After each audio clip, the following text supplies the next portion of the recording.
You can be the good guy, or you can be the guy that saves the world. And this line from Invincible hits really hard because it forces you to confront the moral paradox at the center of superhero storytelling. The idea that doing good and doing what works are not always the same thing. And as we watch in Invincible, Mark Grayson, he inherits superheroes from his father only to realize that heroism isn't as simple as saving people or defeating villains. And I love this quote because it sets up a tension we see reflected across the superhero genre, the difference between doing what's right and doing what's effective.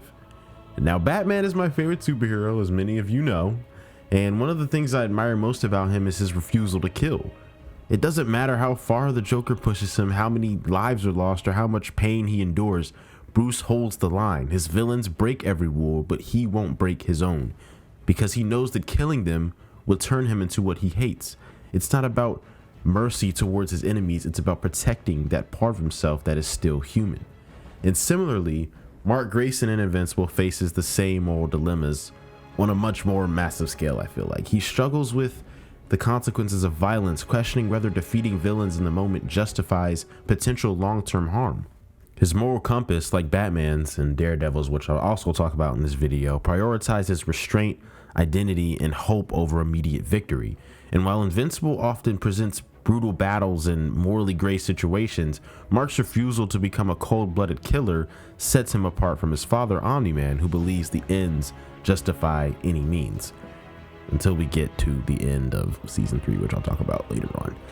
And recently I've been watching Netflix's Daredevil. I'm trying to watch all of the old seasons before I get to Daredevil Born Again, and learning more about his lore, I realized that Matt Murdock is built on the same foundational principle as Batman, and similarly Invincible, which I'll get more into it. But Daredevil, he also refuses to kill, but for him it's tied to something even deeper. It's his Catholic faith, and his morality isn't just a code, it's a spiritual crisis. Every punch he throws, every decision he makes is in conflict with his belief in forgiveness, redemption, and the sanctity of life.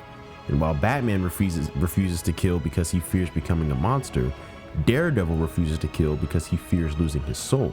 And they share the same rule, but for profoundly different reasons. And yet, no matter how much I respect them for it, the same question keeps haunting me. A question I'm sure millions of fans have asked at some point. Wouldn't it make their jobs easier if they just decided to kill? It's a tempting thought. It's logical. If killing one villain prevents more deaths, isn't that the obvious choice? Isn't it crueler to let murderers live than to keep throwing them in prison over and over again? Isn't it irresponsible to let villains escape again and again? And that's where I'm going to go deeper here, into the philosophy and psychology and symbolism behind the no-kill rule, and why these heroes choose the harder path even when the world begs them to take the easy way out. And from a psychological standpoint, the no-kill rule functions as a form of self-regulation and identity preservation. Studies on moral injury and trauma show that committing acts of lethal violence, even against criminals, can have severe long-term psychological consequences. Batman, Daredevil, and Mark Grayson all inhabit hyper-traumatic environments, constantly exposed to violence and death. The restraint functions as a coping mechanism to avoid moral injury and disassociation. And this self-imposed limit transforms trauma into purpose. Rage, grief, and fear are now channeled into disciplined action rather than destructive impulses. The no-kill rule becomes a psychological anchor, stabilizing them amidst the chaos of the world. It's not weakness, it's strategic emotional resilience. And many argue that killing is a necessary evil.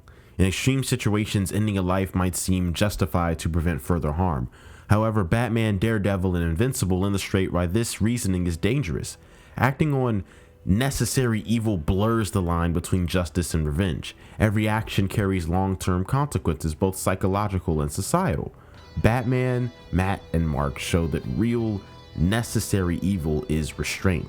The refusal to kill, even under immense pressure, reinforces the idea that ethical integrity is more important than immediate efficiency. The easy way out is often morally catastrophic.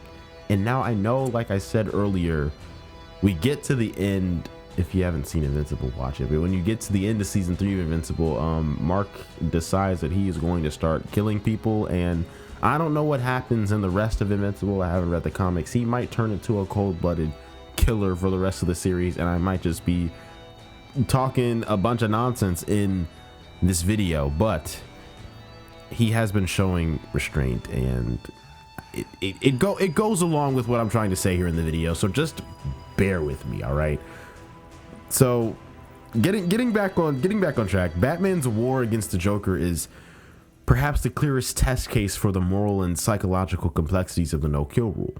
The Joker isn't just another villain, he is chaos incarnate, a force that thrives on manipulation, terror, and the corruption of Gotham's moral fabric. He has caused innumerable deaths, maimed innocents, destroyed institutions, and personally tortured Batman by murdering one of his sidekicks. Rest in peace, Jason Todd. Well, he's not dead anymore, but you know, he murdered Jason Todd. He crippled Barbara Gordon. The Joker doesn't just commit crimes, he orchestrates existential crises, forcing Batman to confront not only Gotham's fragility, but the fragility of his own psyche. And if anyone in fiction could be said to deserve death, I feel like it's the Joker. Also, Bullseye and Daredevil. Bullseye is insane in the comics. This guy is sick. I think Daredevil might kill him in the comics. I don't know. We're gonna talk about Daredevil later. Anyway, like I said, if anyone could deserve death in fiction, I feel like it's the Joker. He deserves it. Yet Batman, he refuses. And the reason isn't tactical or strategic, it's deeply psychological. The no-kill rule isn't a mere ethical choice, it's a lifeline that separates Bruce Wayne from becoming a monster himself. Batman's entire identity is constructed on restraint. He is trauma embodied, a man who witnessed the brutal murder of his parents as a child and transformed that pain into an obsessive mission to save others. Every punch he throws, every stakeout he undertakes, every night he spends perched over Gotham's rooftops is a negotiation with his own darkness. Killing the Joker would not be justice, it would be surrender. A giving in to the rage, grief, and unresolved trauma that have fueled him since childhood. Psychologically, this refusal is a form of self-preservation. Batman understands the slippery slope of lethal action. Once he kills, even in the name of justice, what prevents him from killing again? What stops him from unleashing the pent-up fury he has meticulously channeled into vigilantism?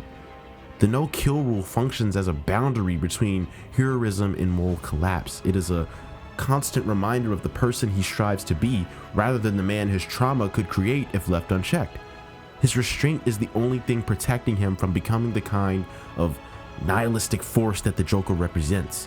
The Joker is aware of this. Every taunt, every plan, every death he orchestrates is designed to push Batman past this boundary, not because the Joker fears Batman. The Joker fears nothing, but because he wants Batman to cross that line. He wants to prove that morality is a lie, that hope is meaningless, and that even the strongest hero will eventually succumb to human darkness. Each confrontation is a psychological duel. Batman must manage not only the external chaos of Gotham, but also the internal chaos that Joker actively provokes. In this way, the Joker serves as both antagonist and mirror, reflecting the abyss that Batman refuses to fall into. Batman's psyche is defined by the tension between control and chaos. Every night, he chooses to operate within strict moral parameters, imposing structure on an inherently chaotic world. Killing would dissolve that structure, replacing it with impulsive, reactionary justice that mirrors the Joker's philosophy.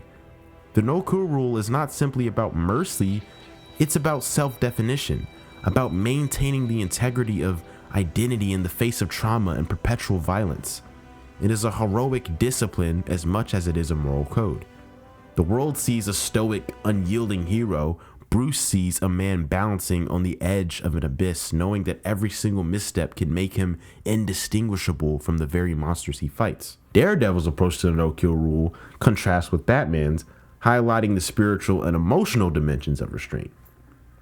Matt Murdock's identity is split between the vigilante he becomes at night and the devout Catholic he strives to be in life. Killing for Matt is not just a tactical consideration, it's a sin.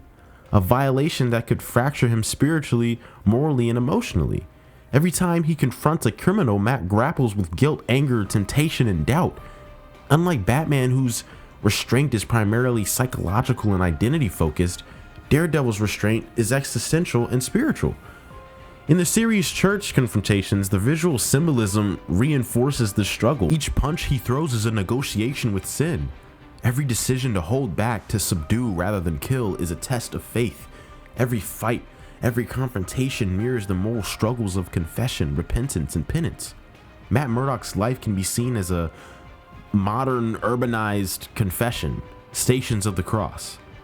He suffers for the sins of his city, carries the burden of guilt for the violence around him, and is constantly tempted to transgress the commandments he holds sacred. His refusal to kill mirrors Christ's refusal to retaliate against sinners, even in the face of mortal danger. And in a way, Daredevil embodies the paradox of justice and mercy, showing that true power lies not in ending life, but in respecting it, even at extreme personal cost. And the juxtaposition of physical violence with spiritual reflection magnifies the stakes. Unlike Batman, who calculates restraint in a strategic defense against moral collapse, Matt must contend with the weight of divine expectation.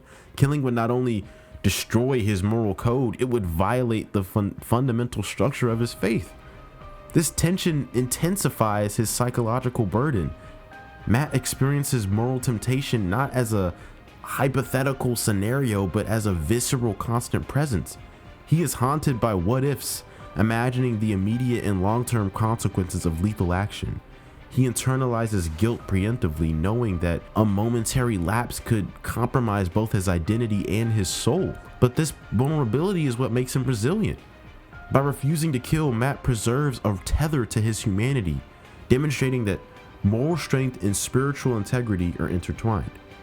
And now Batman and Daredevil occupy overlapping but distinct moral universes. Bruce operates under the assumption that his moral code is self-generated, a product of trauma and rational self-preservation, and Matt operates under the assumption that moral authority is divine, external and absolute.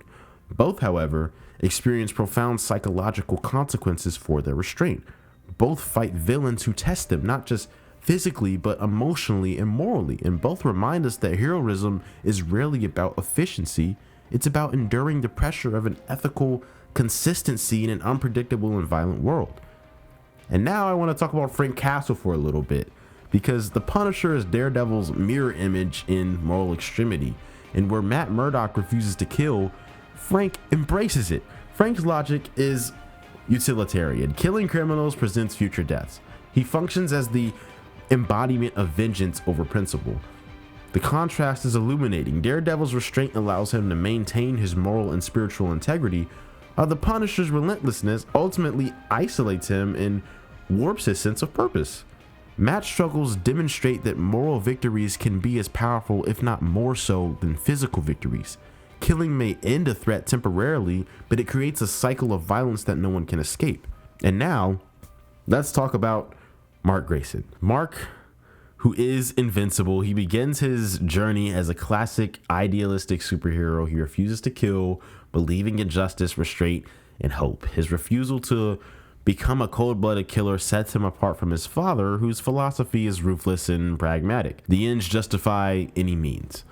For most of the series, Mark embodies a moral line that is almost sacred. He is willing to risk his own life and endure unimaginable pain, but he won't cross the boundary of killing.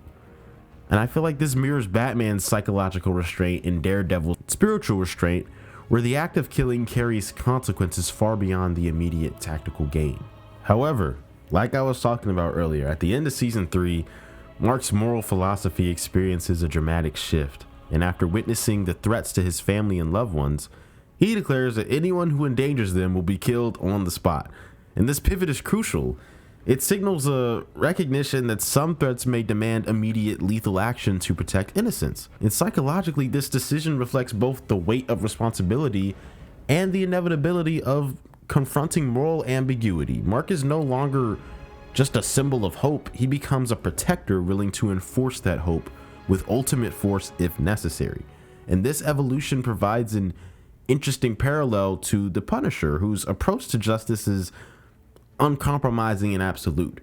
Frank has always operated under the assumption that violent retribution is not only justified but morally necessary, and this is a big contrast to Daredevil's faith-driven restraint. And now Mark's shift in season 3 suggests a middle ground between these two extremes. He is fundamentally a hero who values life, hope, and moral principles, but he also recognizes the practical necessity of lethal force when innocent lives are at stake.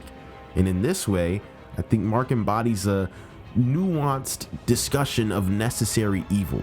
There are moments where inaction or adherence to moral purity could result in catastrophic consequences, and the hero must weigh both ethical and practical stakes. Invincible's development challenges viewers to grapple with the psychological and ethical complexities of heroism. Mark's journey shows us that even the most idealistic heroes have to face situations where their morals collide with real-life consequences. The tension between restraint and necessary violence becomes a central theme, forcing audiences to reflect on what they would do in the face of deadly threats. And by weaving Mark's evolution alongside comparisons to Batman and Daredevil in The Punisher, I think that, in a way, I have, and hopefully you have, gained a richer understanding of how superhero narratives explore the balance between moral integrity, psychological resilience, and the sometimes grim realities that superheroes have to go through to protect others. And the no-kill rule, it's not a flaw. I think that at the end of the day, it's really a strength. It's a conscious rejection of the path of least resistance. It's a testament to a hero's psychological resilience and, spiritual integrity and heroic symbolism. Batman, Daredevil, and Invincible, they all teach us that being a hero isn't about efficiency or result. It's about holding on to your humanity any way that you can. Invincible shows us that struggle is generational, that morality must be defended even against overwhelming power. Batman and Daredevil show that morality is personal, spiritual, and a psychological challenge. And together, these three heroes demonstrate that restraint is power, it is mercy, and it's strength.